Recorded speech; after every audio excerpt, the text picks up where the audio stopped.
Uy, nalagi ka diha. Ano naman? Ano sa kurso nimo? Nursing? Ano naman?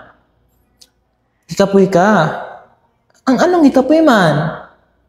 Ah, okay. Alibig ka, lambingon ka sa mga taga-coms. Saman? May palambing ka? Dali. Bisa mapa-nursing pa na, engineering, TEP, tourism, or psych. Mulambing may mga bisa nun sa na kurso. Basta kami mga coms, mulambing jud mi. Bisan gikapoy mo, mulambing jud mi.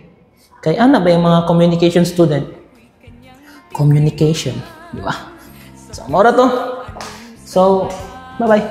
Ay, wait, bye-bye na, by the way. Ano yung name mo?